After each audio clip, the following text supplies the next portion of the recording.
envie de pleurer un peu pour évacuer la pression. On a fait beaucoup d'efforts avec Pablo. Bah, bravo, c'était payant. Ouais. Quelques semaines avant cette décharge d'adrénaline vécue par les vainqueurs en classe 40, Antoine Carpentier et Pablo Santurde del Arco, au début du mois de novembre 2021, les marins se retrouvaient au Havre avant le départ de la 15e Transat Jacques Vabre Normandie-Le Havre. Une transatlantique courue en double par 79 équipages. C'est une participation record pour cette course de légende qui, pour la première fois, a la Martinique pour destination finale. La Transat Jacques Vabre Normandie-Le Havre est devenue en 28 ans un rendez-vous incontournable des marins. Roland Jourdain, double vainqueur à des époques différentes, souligne le rôle majeur de la transatlantique en duo, la plus longue et la plus exigeante de la course au large. La Transat Jacques Vabre, pour moi, c'est un essentiel du paysage de la course au large. Je crois que je n'imagine même pas cette course parce qu'elle est biannuelle et encore une fois, avoir fait la preuve de la durabilité dans le temps. C'est une preuve d'excellence. C'est une balise pour les classes de bateaux, c'est une balise temporelle en fait, sur un circuit, sur un championnat. C'est essentiel pour un système de sponsoring et de durabilité aussi des projets. Donc non, mais elle est là, il faut qu'elle reste longtemps, sinon ça va pas aller. Le Havre, c'est le berceau de cette course. Situé en Normandie, à l'embouchure de la Seine, Le Havre, dont le maire est Édouard Philippe, est l'un des plus grands ports de commerce français. La ville, associée à JDE, le premier groupe caféier en France, et à la région Normandie, est cofondatrice de la course. Des fondateurs qui se retrouvent autour des valeurs de responsabilité, de performance, d'exigence et de partage. Je ne connais pas beaucoup d'exemples d'une ville et d'une entreprise qui se goupillent comme ça pour produire un événement de cette ampleur, aussi régulier et aussi exigeant. Donc je dirais que dans la relation qu'il y a entre les organisateurs, il y a déjà une très grande fierté. Et puis évidemment la fierté que ça marche, quoi. Le quartier des Docks est le cœur battant de la Transat Jacques Vabre, lieu idéal pour que le public puisse approcher et rêver devant ses 79 bêtes de course. Véritable stade nautique, l'ancien bassin des Docks accueille une grande partie de la flotte. C'est en mémoire du plus célèbre coureur marin havrais, disparu en 1999, que la ville lui donna son nom. Il est désormais appelé bassin Paul Vatine. Le village propose aux spectateurs, outre de rencontrer les marins et leurs équipes, d'assister et de participer à de nombreuses rencontres, notamment des conférences autour de la préservation de l'environnement ou de la décarbonation du transport maritime et de la construction de bateaux de course. Un programme d'animation construit pour éclairer, éduquer, informer et divertir. Depuis toujours, et c'est sa marque de fabrique, la course reprend l'une des routes maritimes historiques qui a permis le développement du Havre, la route du café. Pour la première fois, le départ et l'arrivée ont lieu en France puisque la ligne est mouillée en Martinique, au large de Fort-de-France, un véritable retour à la source du café des Amériques. Tous partent ensemble du Havre pour une première partie commune. D'abord sortir de la Manche, ensuite la traversée du golfe de Gascogne. Le cap Finistère franchi, descendre pour attraper les alizés. Au sud des Canaries, les trois parcours se séparent. Le parcours des classes 40 est le plus court en distance. Ils doivent virer le Cap Vert et filer vers la Martinique. Le parcours des ultimes, les bateaux les plus rapides du circuit, est le plus long. La marque à contourner est située au large de Rio de Janeiro avant de remonter le long des côtes sud-américaines. Les Ocean 50 et les IMOCA feront route commune direction l'archipel brésilien de Fernando de Noronha. Objectif pour tous, la Martinique, la grande nouveauté de cette édition 2021. La ligne d'arrivée est mouillée au large de Fort-de-France. Les 79 concurrents sont répartis en 4 catégories différentes de bateaux et chacune d'entre elles promet une bagarre passionnante pour une édition exceptionnelle. Les monocoques de 12 mètres ou classe 40 sont les plus nombreux. Ils sont 45 au départ. Bateaux accessibles en termes de budget, ils sont faciles à prendre en main. Ce sont les plus petites embarcations de cette course. Les monocoques de 18 mètres, réunis dans la classe IMOCA. Ce sont les bateaux du Vendée Globe, des prototypes taillés pour la vitesse. Pour la plupart, grâce au foil, ils sont devenus capables de voler. Pour les multicoques, on retrouve également deux catégories différentes. D'abord les trimarans de 15 mètres ou Ocean 50, des bateaux légers et rapides, désormais devenus très fiables. Et enfin, les ultimes, trimarans de 32 mètres de long et 23 de large, avec des mâts de 37 mètres, ce sont de véritables cathédrales volantes atteignant les 80 km/h en vitesse de pointe.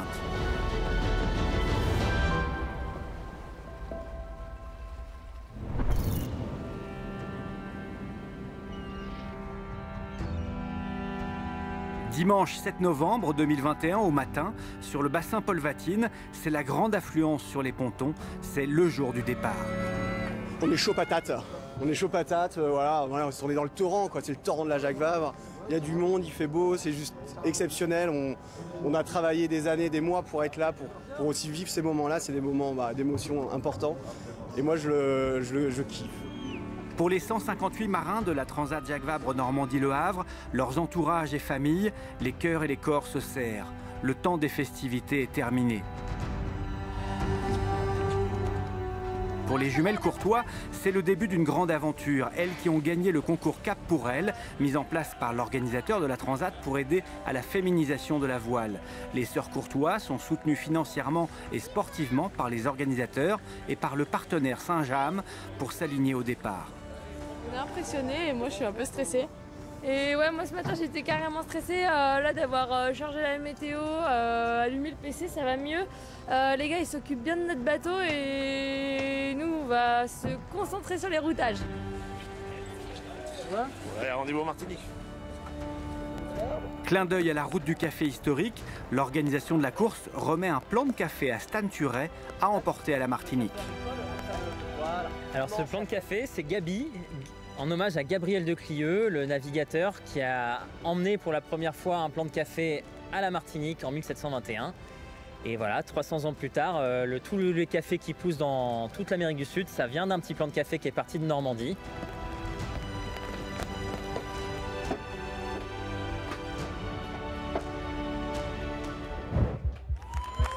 Tous savent que ce sont les derniers contacts humains avant la plus longue et éprouvante transatlantique de la course au large.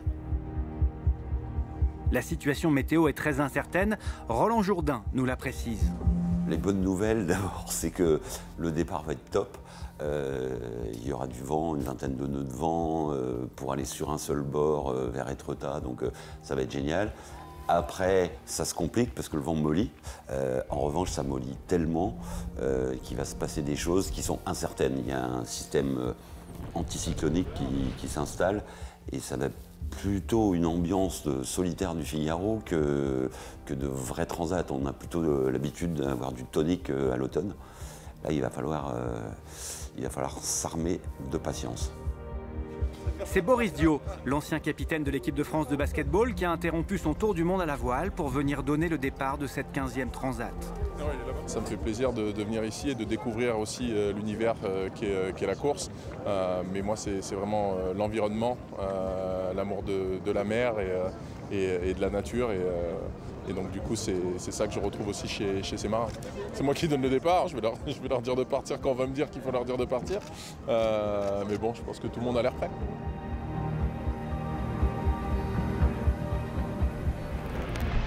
Dans 15 à 20 nœuds de nord-ouest, les 79 concurrents rentrent dans la procédure de départ. Dernier réglage avec les équipiers, dernier choix stratégique pour prendre le départ et se frayer un chemin dans ce grand embouteillage. Regardez le transport qui prend là. Tu es d'accord pour moi ou... Pour moi, ouais. Reprendre un peu de tweaker, Tribord. C'est pour ça qu'il y a de la mer aussi. Là. Dans moins de 5 minutes, les concurrents seront en course. Ils devront être 2 à bord. Allez, bon courage, les gars.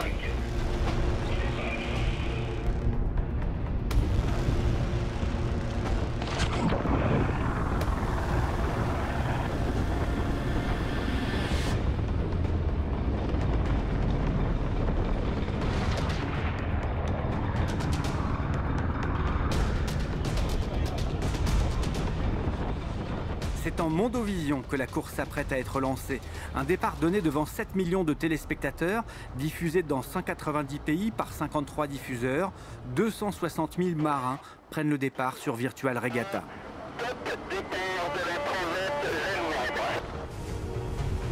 C'est un bon départ, clear start. Je passe l'AEHF à Boris Diaw. Boris Diaw, toute la flotte Transat Jacques Vabre. Départ de la 15e édition de la Transat Jacques Vabre, Normandie, Le Havre. Bon courage et bon vent à tous. Et rendez-vous en Martinique, à Port-de-France.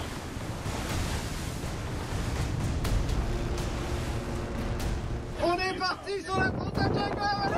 Il y a du monde partout là, les gars. C'est parti. Ballon de mer, on y va.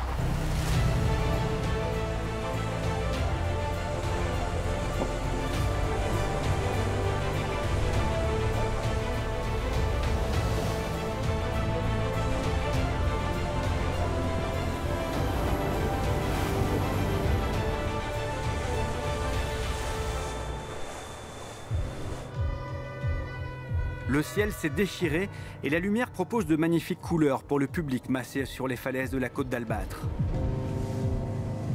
Les ultimes font parler la puissance de leurs plus de 500 mètres carrés de voile et en moins d'une demi-heure enroulent la bouée d'Étretat avant de mettre le cap à l'ouest.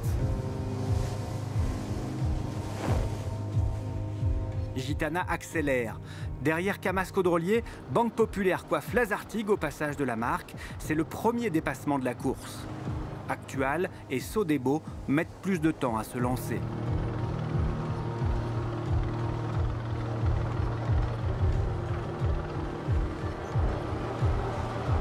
En Ocean 50, les Aquitains d'Arkema sont premiers à la bouée. Les 6 autres multicoques de 15 mètres font les chevaux de bois. En IMOCA, le régional de l'étape Charlie Dalin assume son statut de favori et sa connaissance du plan d'eau. Apivia part en sprint et file vers la bouée. Il y a du monde sur la côte, donc c'est chouette. Ça fait des belles images. Allez, maintenant c'est parti pour environ 15 jours quoi. Pour les classes 40, le Redman d'Antoine Carpentier et Pablo Santurde del Arco se faufile derrière l'IMOCA de Denis Van Venberg et Tanguy Le Turquet. Le duo 100% féminin de la boulangère bio, avec la spécialiste du mini Amélie Grassi et la régatière Marie Rioux, prend la 2e place.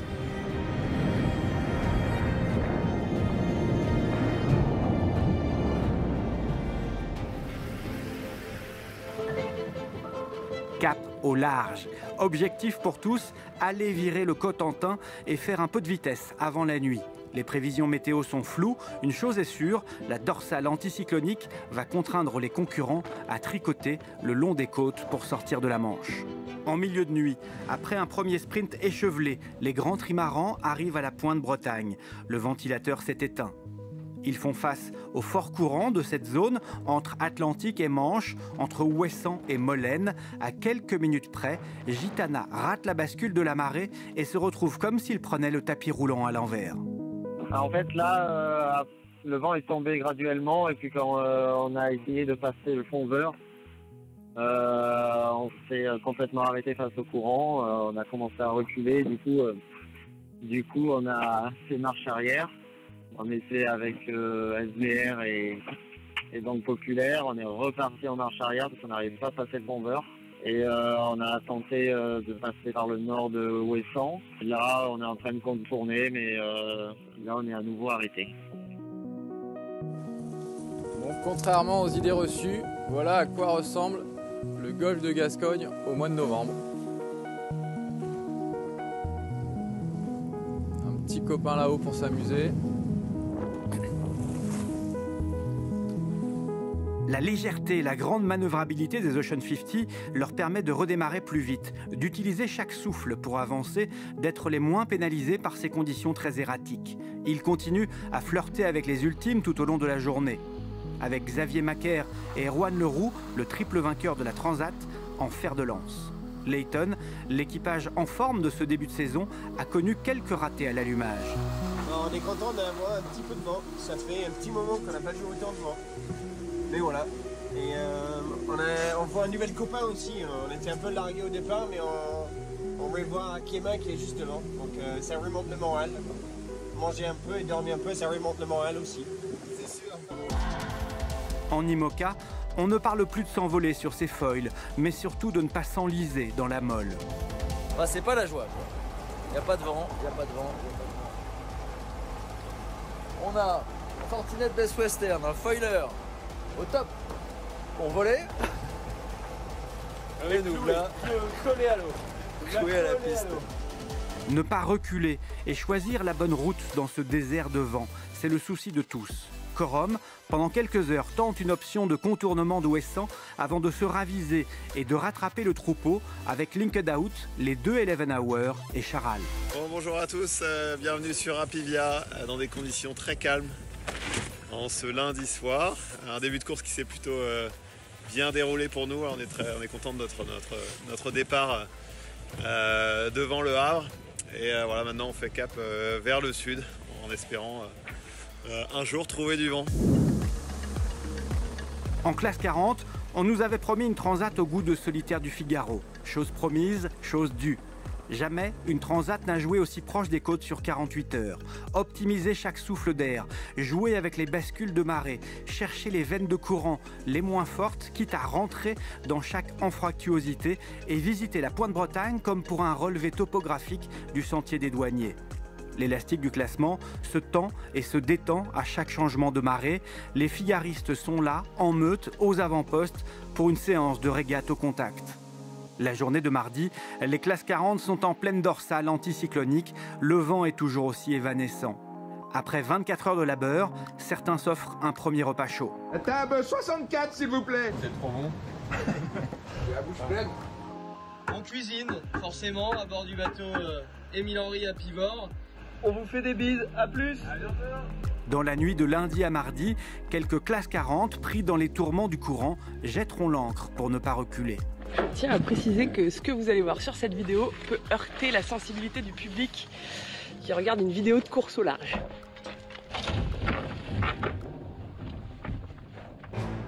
Mardi matin, la situation météo est plus claire pour les ultimes. Il faut plonger le plus vite possible le long de l'Espagne, à raser le cap Finistère pour profiter d'un couloir de vent afin de franchir la dorsale anticyclonique qui balafre le golfe. Les ultimes redécollent enfin.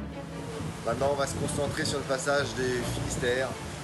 Le seul moment où peut-être on va y avoir du vent de cette descente de l'Atlantique. Le vent repart pour les plus à l'est du golfe, qui sont les premiers à redémarrer. La grande cavalcade vers le cap Finistère est lancée. Quelques heures plus tard, Gitana passe la pointe de l'Espagne dans la soirée de mardi à mercredi à près de 27 nœuds de moyenne et il allonge encore la foulée dans la soirée avec des pointes à 33 nœuds.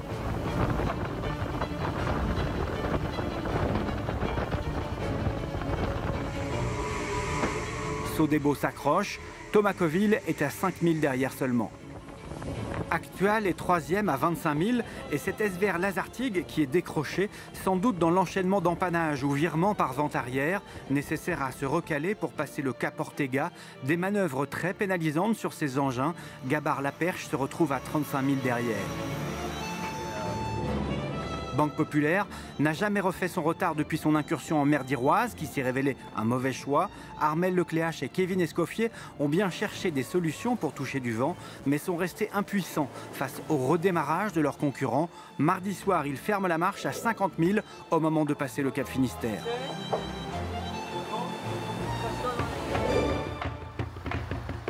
Les Ocean 50 sont l'attraction de ces 48 premières heures. Grâce à leur vélocité, ils sont restés accrochés dans le sillage des ultimes et s'apprêtent à viser le trou de souris laissé par le passage de la dorsale anticyclonique le long de l'Espagne. Les petits multicoques ont passé la pointe espagnole dans la nuit. Coesio, Solidaire en peloton et Primonial se tiennent en 12 000.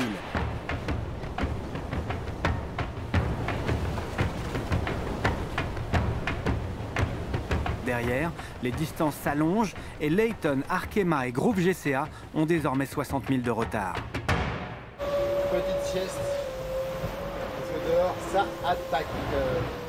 ça attaque, ça attaque. Bonne attaque. Avec une vue panoramique. Au large de la Pointe Bretagne, la flotte des classes 40 est toujours menée par Alexis Loison sur la Manche et Achille Neubou sur la Motte. Les vitesses restent faibles, pas plus de 10 nœuds. Les petits monocoques n'en ont pas encore fini de la bulle anticyclonique. Premier passage du Ratsin pour notre petit plan de café qui va très très bien. Et pour Monsieur Crépel, c'est déjà le number 3. Certains sont même contraints de plonger pour retirer les algues qui les freinent, comme l'ancien skieur Ivica Kostelic.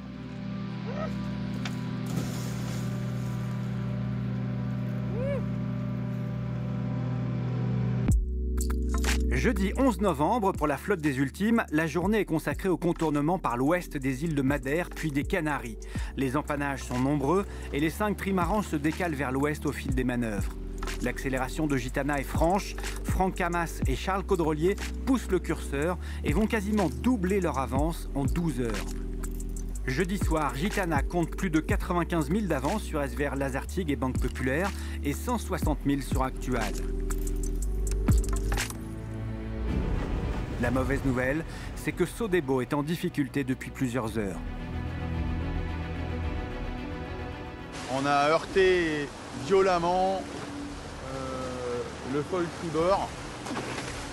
Dans ce choc, Tom a traversé le bateau et est tombé et contusionné aujourd'hui. On va donc faire un stop à Madère pour voir avec notre assistance si on est capable de remettre au moins le foil dans une position dans laquelle il ne continue pas à endommager la coque. On n'a pas jeté l'éponge parce qu'on veut voir si c'est résolvable d'abord et après si c'est raisonnable de pouvoir envisager de revenir en trouble fait si effectivement la météo nous le permet. Après quelques réparations avec l'équipe arrivée sur place, en un temps record, Thomas Coville et Thomas Rouxel repartent à l'aube avec 500 000 de retard sur Gitana et 200 000 sur le 4e, Yves Le Blévec sur Actual. Les IMOCA poursuivent leur descente au vent arrière. Le groupe des 6 premiers a creusé son avance, mais derrière, la bataille fait rage entre les bateaux un peu plus anciens, ceux parfois munis de foils plus petits et donc a priori moins véloces. Ils sont à 180 000 de la tête de la course, mais se battent sur chaque croisement. Parmi eux, Yannick Bestaven, Damien Séguin ou Giancarlo Pedote. Regardez Prismian Group dans un bel alizé portugais. Un bellissimo aliseo portoghese. Le bateau va vite. Et voilà. Regardez cette belle vue et ce bel horizon.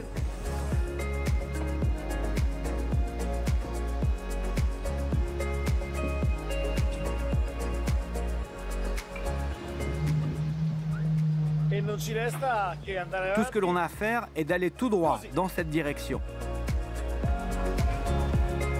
Aux abords de Madère, pour la première fois depuis le départ du Havre, Thomas Ruyant sur Linked Out et Jérémy Bayou sur Charal parviennent à se hisser en tête et à mettre Charlie Dalin sous pression.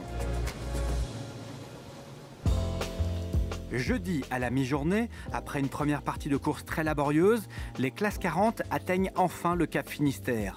Un groupe, en deuxième rideau, tente une option plus à l'ouest pour aller chercher les vents générés par la dépression qui arrive.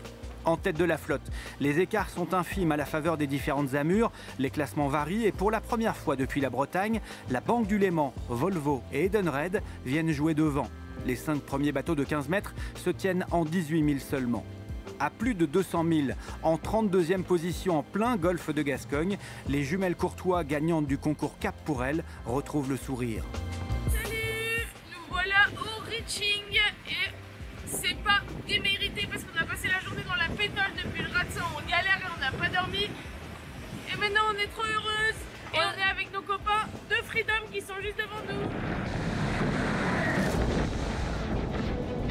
En ultime, Gitana est le mieux positionné et parvient à redémarrer le plus vite dès que le vent forcit. Camas et Caudrelier caracolent en tête et descendent en creusant leur avance jusqu'à la bord du poteau noir. Bon, et là, on est où à peu près? On arrive où là? Alors là-bas, c'est le Cap Vert, qui va plus à nord-ouest.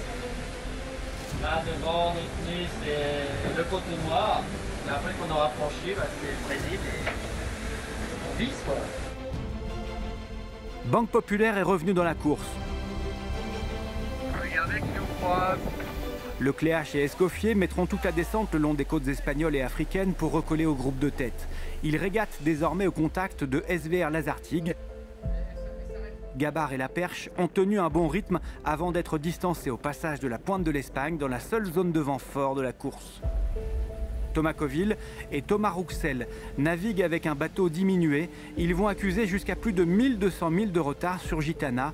Pour eux, le défi a changé. Il s'agit désormais d'arriver en Martinique à tout prix.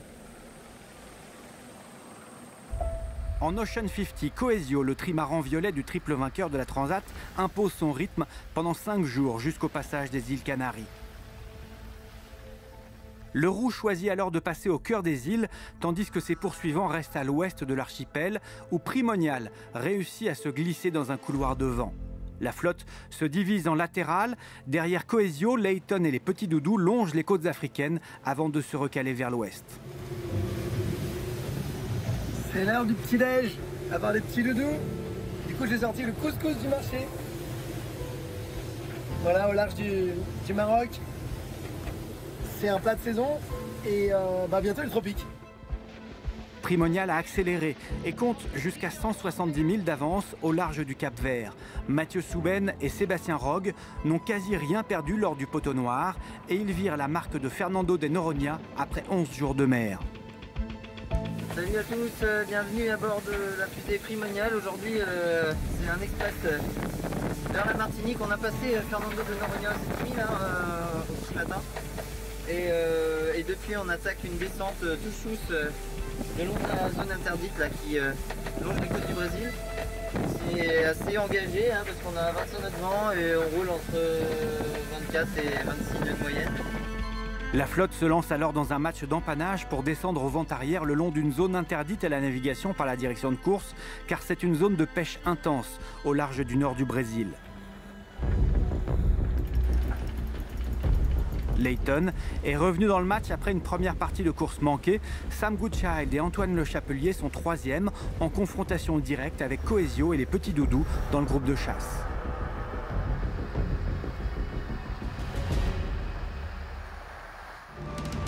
En IMOCA, Charlie Dalin, le grand favori de la course, a optimisé les petits airs du début de Transat et a passé en tête toutes les marques de parcours, la Pointe-Bretagne, puis le Cap Finistère sur la côte espagnole. C'est dans des alizés portugais assez instables que Thomas Ruyant et Jérémy Bayou vont réussir à recoller.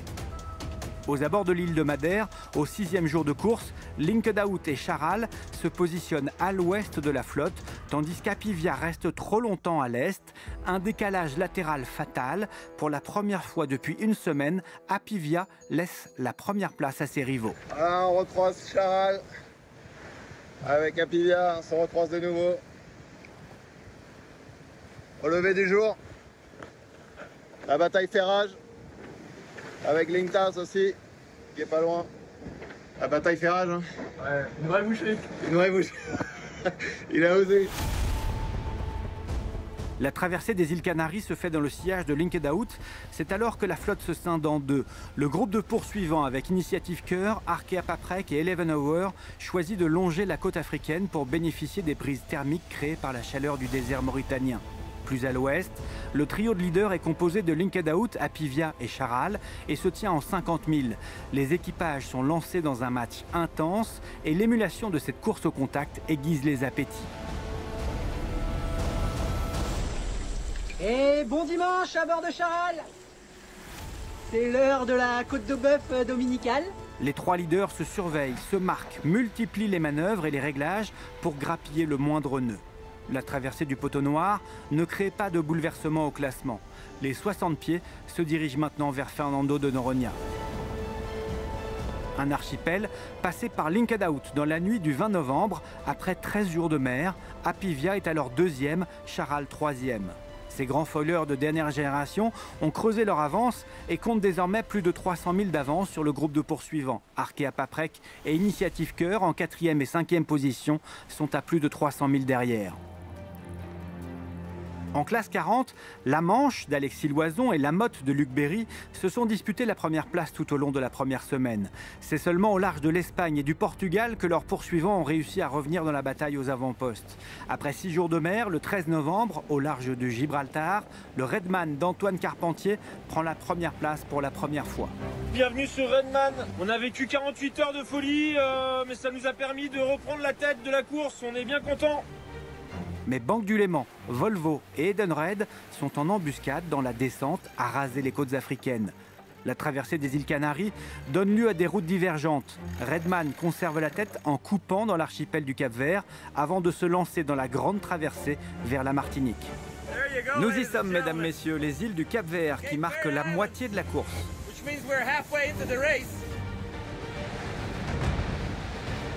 Les Canaries, c'est bon? En route vers le Cap-Vert. Avec Césaria. On arrive. On a déjà les pieds nus. Pendant ce temps-là, à Fort-de-France, en Martinique, malgré des conditions sanitaires et sociales difficiles, les préparatifs autour du village arrivé sont terminés. Le ponton d'honneur est prêt à accueillir les premiers des 77 concurrents encore en course. On est ravis de pouvoir se retrouver, alors on le fait dans des conditions de contrainte, bien sûr, mais on a tous hâte et on est très heureux de pouvoir accueillir bientôt les bateaux et de leur donner ce cadre magnifique de la baie de Fort-de-France qui fait partie des plus belles baies du monde, on ne le répétera jamais assez.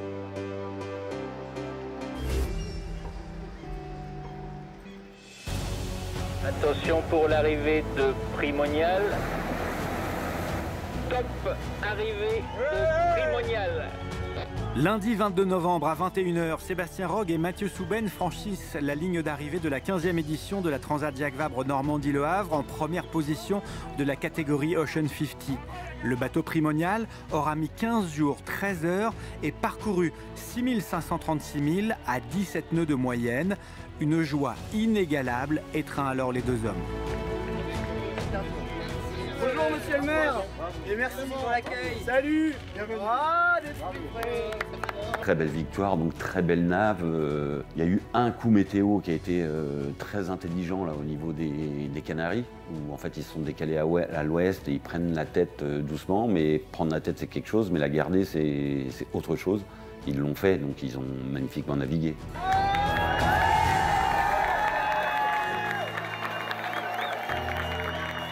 C'est vraiment donné sans rien garder, quoi. Enfin, tout ce qu'on avait, on l'a livré sur cette course.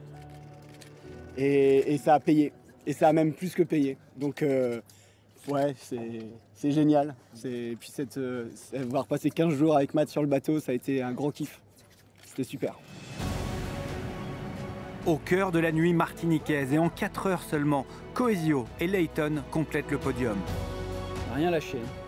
On a animé cette course, je crois que c'était depuis le début, on a bien animé le débat et on a joué les premiers rôles, donc c'était vraiment cool, quoi. Layton!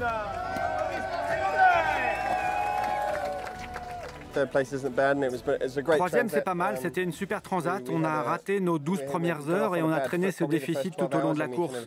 On est donc très content d'être remonté en 3e position et de parvenir à gagner des places dans le poteau noir, de revenir sur le podium. Maintenant, on va manger et dormir.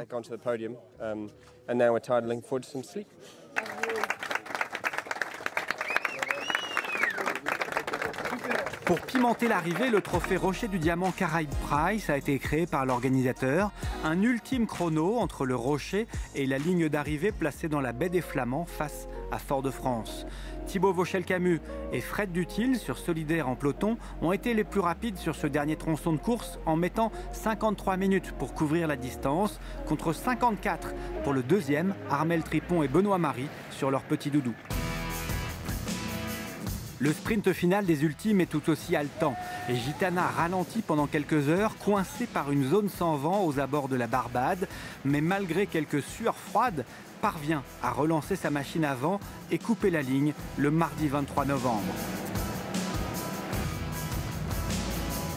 Attention pour l'arrivée de Edmond de Rothschild, premier de la catégorie ultra.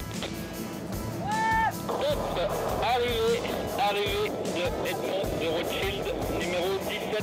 Bravo. Le maxi Edmond de Rothschild aura mis 16 jours, 1 heure 49 minutes pour couvrir 9262 milles à 24 nœuds de moyenne. Franck Camas et Charles Caudrelier ont trusté la première place pendant 98% du temps de course. La logique a pris dessus le concurrent favori, Gitana, arrive devant au fil du temps. Donc parfaite connaissance du bateau, Franck et Charles, parfait travail d'équipe. Enfin bon, toutes les cases sont cochées.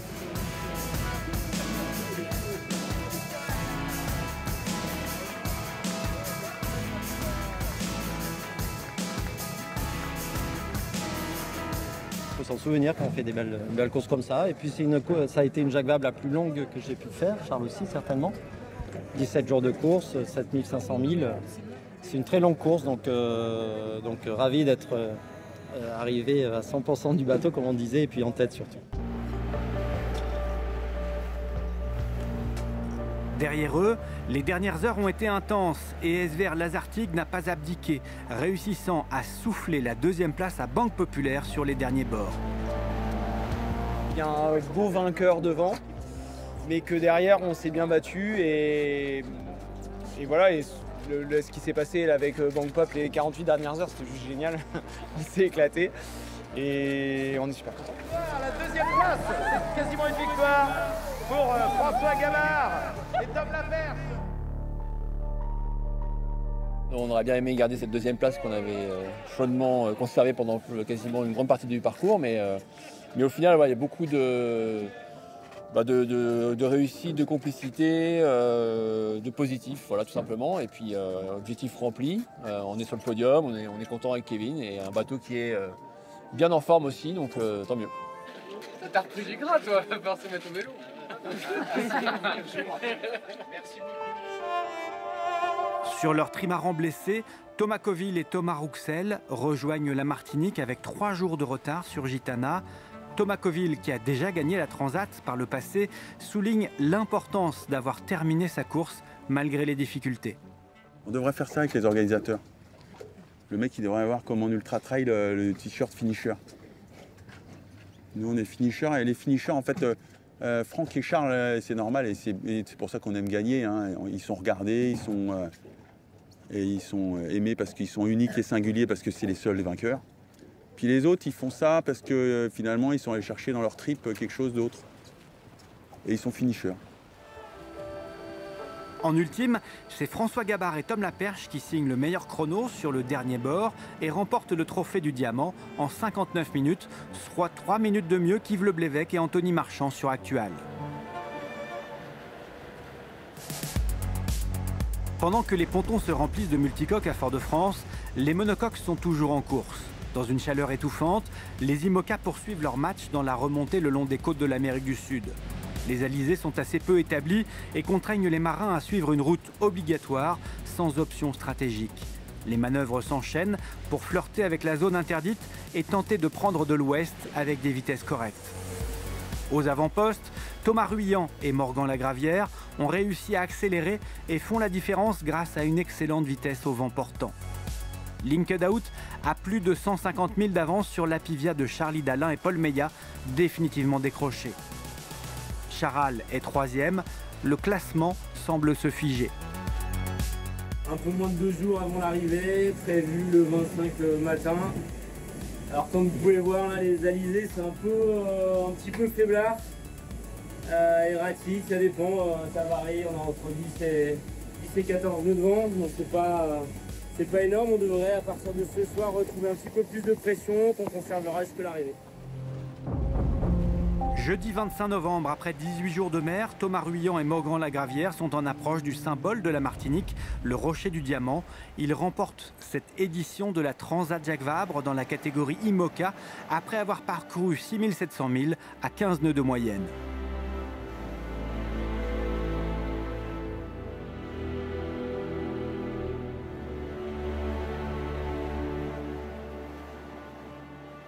voilà, il y a un temps pour tout le monde, je dirais, il y a un temps où ça doit venir, et puis c'était pour Linked et Thomas, et c'est super parce qu'il le mérite. D'autres le méritent, mais lui le mérite évidemment.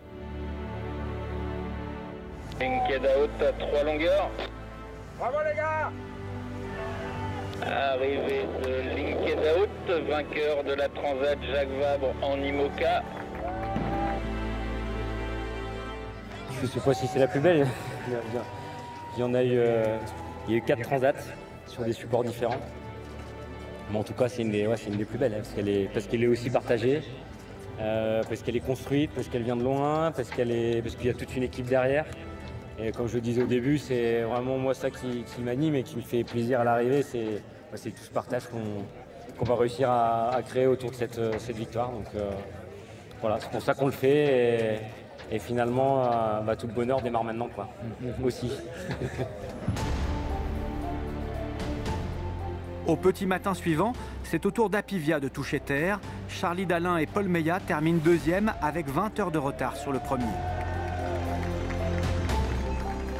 Il a manqué peut-être deux, trois petits ingrédients, peut-être un soupçon de réussite, un soupçon de vitesse aussi dans certaines conditions. Mais voilà, très heureux de cette deuxième place, pardon. Charal coupe la ligne la nuit suivante pour compléter le podium des monocoques de 60 pieds. Même si à chaque fois qu'on prend un départ, l'objectif c'est d'aller chercher la victoire, il faut des fois savoir se satisfaire de podium, surtout quand qu'on a un beau vainqueur comme Thomas et Morgan, qui ont fait un super boulot autant au niveau trajectoire qu'au niveau vitesse. Voilà, nous on a essayé d'optimiser au maximum ce qu'on avait, on n'a pas fait beaucoup d'erreurs, mais ils ont été meilleurs que nous, donc un grand bravo à eux.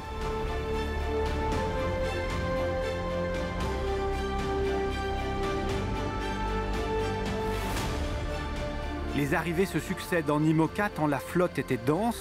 Pour le trophée du Rocher du Diamant, c'est Apicile de Damien Séguin et Benjamin Dutreux, 11e de la Transat, qui se montre le plus véloce sur le dernier segment de course, avec 1h05 pour couvrir la distance.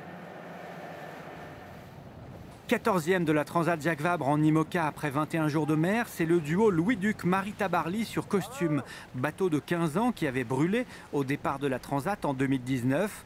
Cette fois, le bateau a bien traversé l'Atlantique. Il est arrivé en fin de nuit, accueilli au large par Jacqueline Tabarly, la veuve d'Éric et mère de Marie, qui est martiniquaise. C'est au petit matin qu'il accoste et que Marie retrouve la joie d'un bain de mer en Martinique.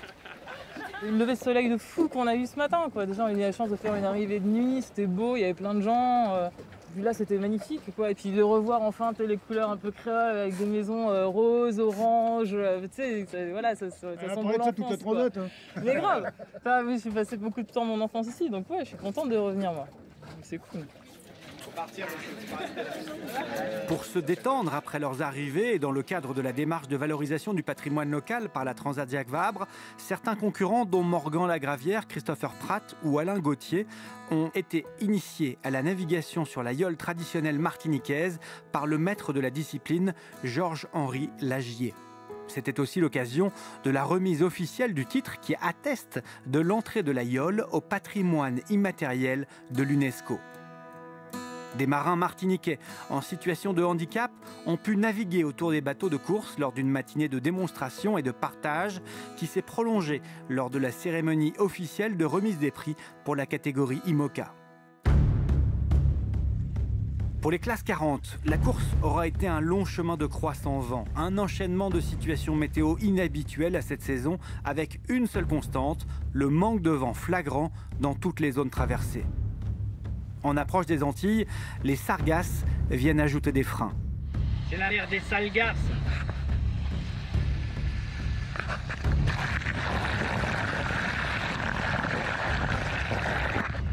Tu vois ce que je veux dire?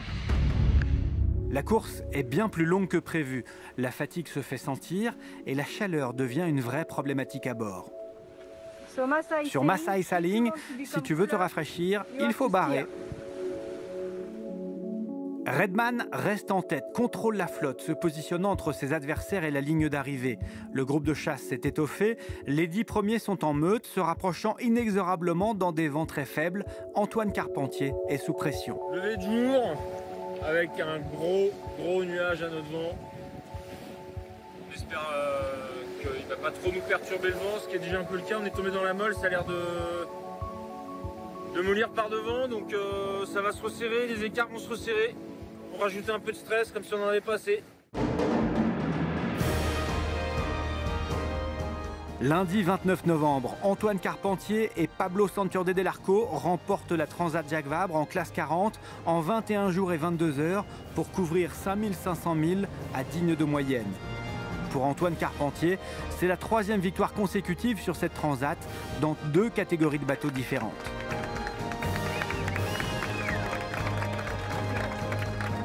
Je vous dis, une victoire, il faut un peu de réussite. Donc sur la fin, on a continué à stresser jusqu'au diamant quasiment, hein, parce qu'on voyait les Suisses revenir très fort. On savait que ça revenait avec du vent par derrière et on se demandait jusqu'où ça allait revenir.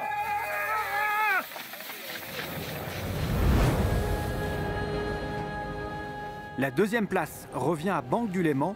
Les Suisses Valentin Gauthier et Simon Koster n'ont qu'1 heure et 4 minutes de retard à l'arrivée après 22 jours de course. Non, non, pas déçu du tout. On aura signé direct avant le départ pour ça. Parce que la flotte, elle est dense et il y a beaucoup de monde bien préparé et bien entraîné dans l'histoire. Du coup, on est très content d'être là et d'être à ce place-là. 3e très belle place pour Cédric Château et Jérémy Mignon qui complètent le podium après une très belle remontée dans la dernière semaine. On n'a jamais pensé à remonter sur le podium du premier coup. Pour nous, c'était inespéré.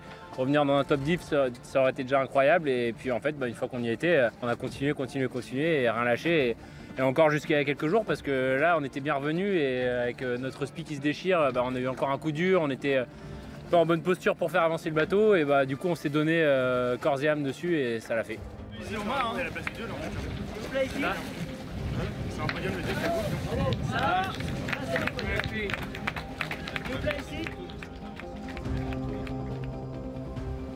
En classe 40, ce sont Luc Berry et Achille Nebou sur la Motte qui ont été les plus rapides sur le dernier bord. En 1h08, ils remportent le trophée du Rocher du Diamant Caraïbes Prize. 17e de la classe 40, l'ancien skieur croate Ivica Kostelic avec une superbe expérience au cœur du peloton, notamment au moment du regroupement au Cap-Vert. Je suis super fier. Ce maillot, je ne le porte que dans de grandes occasions. Pour moi, le but était d'être dans le top 20, donc l'objectif était rempli. Mais être dans les 5 premiers à certains moments fut une surprise pour moi. Je suis extrêmement fier. Stan Turet et Mathieu Crépel bouclent leur transat en 23 jours et 11 heures. Mission accomplie, le plan de café est arrivé à bon port.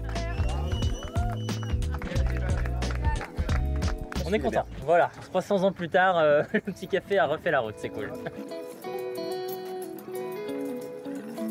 C'est un retour aux sources car au XVIIIe siècle, la Martinique, avant d'être une terre de canne à sucre, était le berceau de la production caféière qui irrigua les Antilles. Après avoir disparu de l'île, le café est depuis quelques années de nouveau cultivé en Martinique, une filière en pleine résurrection.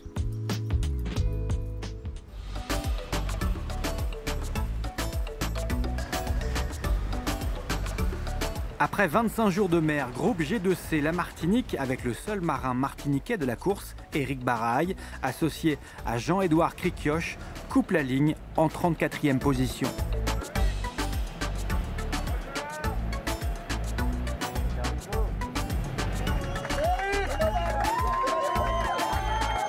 C'est vrai que c'est très agréable de vous voir tous là. Nous on s'était dit on va arriver en catimini, ben non, pas du tout, au contraire. Et c'est vraiment agréable de vous retrouver tous là. En tout cas, ça nous fait du bien, beaucoup. C'est ce que j'aime dans la course au large et notamment de la Jacques Vabre, c'est que ça mixe les professionnels, les amateurs comme moi, et tous, on trouve de quoi se faire plaisir. Donc c'est vraiment un parcours complètement génial. Et là, l'accueil en Martinique comme ça, c'est du rêve. Merci à tout le monde. Merci à tout le monde.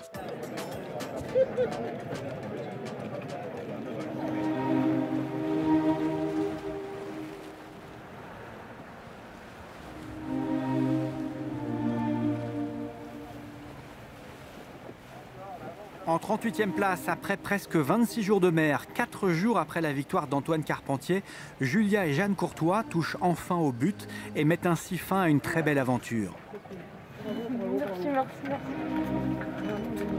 Merci Caroline. On s'attendait pas trop à ces conditions. En tous les cas, moi j'ai trouvé ça assez dur, mais à la fois magique et vraiment on est ravis d'être ici en Martinique parce que ça n'a pas été que de la simplicité pendant ces 25 jours. Franchement, ça m'était jamais arrivé d'être aussi poussée dans mes retranchements et on a parfois pleuré à bord, mais c'était pas forcément que des émotions négatives, c'était aussi beaucoup d'émotions de quand on allumait le PC depuis 2 jours sans nouvelles de la Terre, de plein d'encouragements et tout ça. Et je crois que le projet il a été super suivi et vraiment on peut remercier tout le monde parce que vraiment ça nous fait super chaud au cœur et ça nous a vraiment bien remonté le moral dans les moments durs. C'est un super cru. C'est un cru auquel on croyait. Dans le bassin Paul Vatine, on voyait bien la bagarre à venir vu la qualité et la quantité du plateau. Et puis l'épreuve nous l'a montré, donc c'est vraiment un très très beau cru Jacques Vabre 2021. Ouais.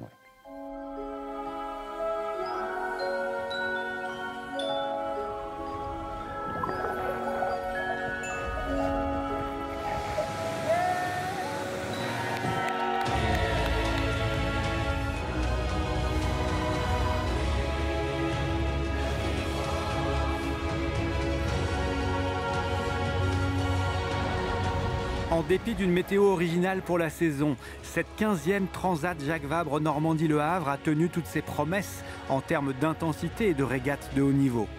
Rendez-vous est pris en 2023 pour une nouvelle aventure.